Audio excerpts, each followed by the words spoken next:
The evening had been arranged with flawless care.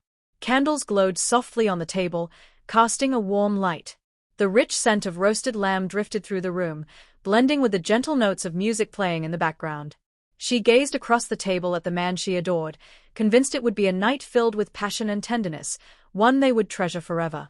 What she didn't foresee was how drastically this dinner would unravel her life, not only hers, but his and her family's as well. She had slipped into a crimson dress that clung to her shape, chosen deliberately to etch this night into memory. Across from her, the man who had lured her heart away from her old life clasped her hand and murmured promises of eternity. Their wine glasses touched in a toast, their eyes locked in a haze of affection, oblivious to the storm pressing at the edges of their fragile world. Just as dessert reached the table, the sharp sound of the doorbell broke the moment. She frowned, puzzled, since no visitors were expected. With a teasing smile, she excused herself and went to the door. But when it swung open, her smile vanished instantly.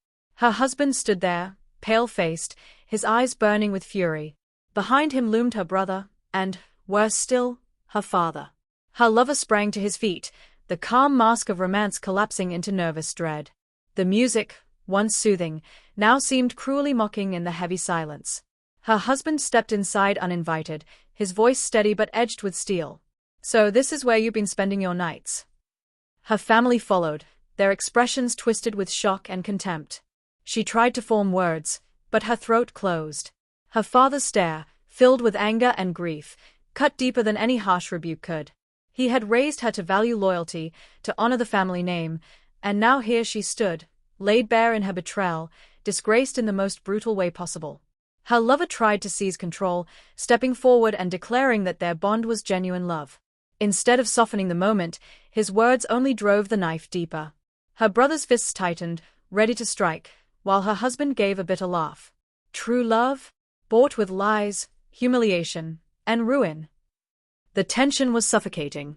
She pleaded with them to sit and talk, but her desperate words dissolved into the air, unheard. Then her mother, who had silently entered behind the men, finally spoke. Her voice trembled as she said, "Do you even understand what you've done? You haven't only betrayed your husband, you've destroyed all of us."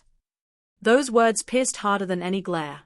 Her lover, seeing chaos erupting, urged her to flee with him.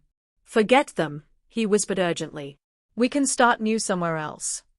But as her gaze swept the room, her husband's shattered face, her father's blazing anger, her mother's grief, her brother's disgust, she knew running would never erase this night. At last, her husband erupted. His fist slammed against the table, splintering a wine glass into shards. "You've made a fool of me, of this family, of everything we built," he roared. Her brother restrained him, but the devastation was already beyond repair. The carefully crafted evening had turned into a battlefield, where devotion, betrayal, and despair clashed violently. Tears streaked her face as she tried to explain. "I only wanted happiness," she whispered. Yet her voice sounded hollow, selfish, even cruel in the silence that followed. No one believed her. Not even she believed herself. The truth was undeniable. Her choices had shattered more than her marriage. Her father, his voice cold as stone, declared that she was no longer welcome in his house. Her husband, now icy and final, said, "We're done." And her brother, unable to bear the sight of her, turned his back. In a single night, she had lost everything: her family, her marriage, her place in their world. Her lover reached for her hand, but she recoiled. Suddenly, the man who once felt like her escape now seemed the cause of her ruin. The passion that once intoxicated her now reeked of poison. Too late, she realized she had gambled everything on him, and the price was unbearable. The dinner meant to be a romantic memory had transformed into a curse that would haunt them all. For her, for him, and for her family, this night was the beginning of a pain that would echo for years. And as she sat amidst the wreckage of her own choices, one truth was undeniable: this was a nightmare none of them would ever escape.